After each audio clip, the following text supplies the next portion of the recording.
Anyway, so, sorry. Speaking of the first story. I was going to say, this took precedent yesterday in our office. So we had a viewing party yesterday during our lunch break for the Real Housewives of Dubai. So it finally premiered on the 1st. We got to watch it yesterday, and boy oh boy have they got us hooked. They have. They have. I mean, they had Shahir hooked. He's been talking about it for ages. Time of my life. So the show brings you all the standard elements from the franchise, from the cheesy taglines to immaculate dresses and drama for days, except done in true Dubai fashion. The first episode was a clear indication of where the show is headed, and between the drama between Kyla Stanbury and Chanel Ayan unfolds, we also see Nina Ali talk about her living in the Burj Khalifa 10 more times this season. Oh, who lives in the...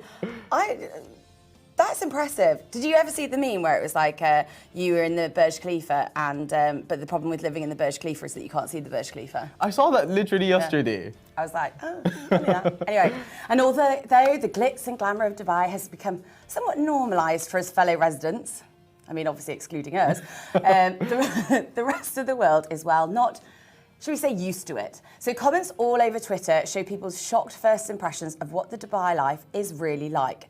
From the evident yet pleasant diversity in the cultures, immense wealth and extravagant lifestyles. That being said, Bravo do stipulate that the show is representative of the cast members' personal lives and not a reflection of the overall population and community.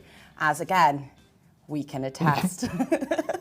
Oh my God. I mean, speak for yourself. No, I'm kidding. I mean, you know, jet setting to Barcelona. I wish it was a jet. Extravagant life. This is like, okay, I was going to sound snobbish, but this is like the 3rd time I sit in economy class ever in my life.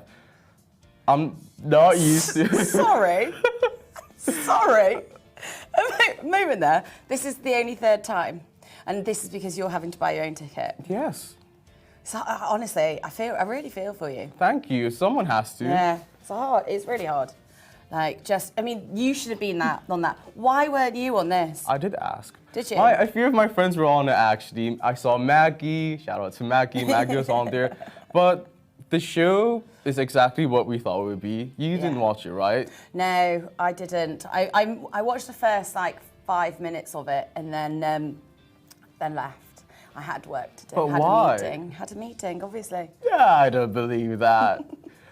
My thing is, with shows like this, it's like your guilty pleasure, you know? When you come back home after a long day of work, you don't want to... It has 1,000% it has a place in your watching TV life. Yeah, like you don't want to come home and watch a documentary about space or animals. You want to come home and watch 40-something-year-olds talk trash about one another. And 30-something-year-olds, we I don't know, it's just like, it's comical that these grown women are acting the way they do, although they are still classy. Fabulous. Elegant.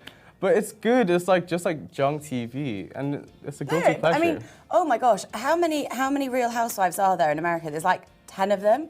Like, clearly, it is something that people want to watch. And it's never a representation of an entire city or country or whatever. But no reality TV show is it? Like, no, like, you've got the Love Islands, you've got the Big Brothers, God, that's showing my age. You've got the other reality TV shows. Like, there are so many. And again, like, also, like, things get cut, things get edited. Yeah, you know, exactly. It's TV. You know, it's, again, even that's not necessarily the optimum view of their lives, you know, whatever. But again, like, I think also, like, with reality TV and that sort of stuff, you've got to be a bit kinder to watching it. You know, it has its place. You know what it is that you're watching. Yeah, it like, is what it is. When I got hooked to the Real Housewives of Beverly Hills, I was bored. I was unbelievably bored. I was In what season, though? Because didn't you proceed to, like, what... This was also a lunch break situation of Shahir as well. Every lunchtime with his laptop watching. Yes.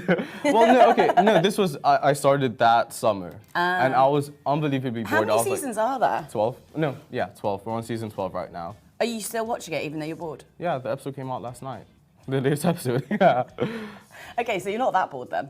Well, no, now I'm hooked. My point was, I was initially bored, and the next thing you know, you're 12 seasons in and you're watching 4 franchises all at once.